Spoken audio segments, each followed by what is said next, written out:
இது சாதாரண கட்சியில, இது புதிய புரட்சி. இளைஞர்களின் குரல் இனிமேல் அடக்க முடியாது. ஒன்றாக இருந்தால் நாம் தான் எதிர்காலம்.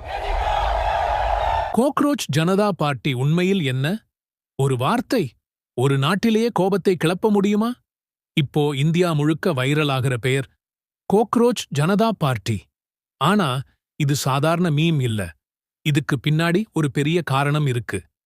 சமீபத்தில ஒரு உயர்நீதிமன்ற நீதிபதி பேசும்போது வேலையில்லாமல் இருக்கும் இளைஞர்களைப் பற்றி பேசினார். அதுல இந்த நாட்டில் வேலையில்லாமல் இருக்கும் இளைஞர்களை கரப்பான் பூச்சிகளுடன் ஒப்பிட்டு பேசினார். அது சோஷியல் மீடியால ஒரு ஸ்டேட்மெண்ட் வைரலானது. இந்த வார்த்தை பல இளைஞர்களுக்கு அவமதிப்பாக ஃபீல் ஆயிற்று. ஏன்னா பலர் டிகிரி முடிச்சும் வேலை இல்லாம போராடுறாங்க. Exam leaks, competition, inflation, future பற்றிய பயம். இந்த விரக்திதான் சில இளைஞர்கள் ஒரு மூவ்மெண்டா மாற்ற ஆரம்பிச்சாங்க.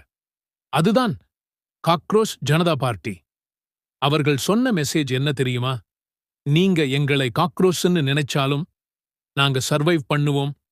நாங்க சைலண்டாக இருக்க மாட்டோம். அதுக்கப்புறம் இன்ஸ்டாகிராம், ட்விட்டர், யூடியூப் எல்லாத்திலும் இந்த மூவ்மெண்ட் வேகமா வைரலாக ஆரம்பிச்சது.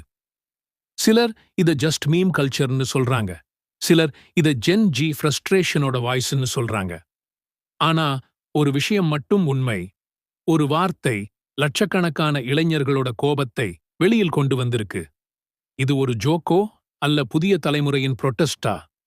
உங்க ஒபீனியன் என்னன்னு கமெண்ட் பண்ணுங்க.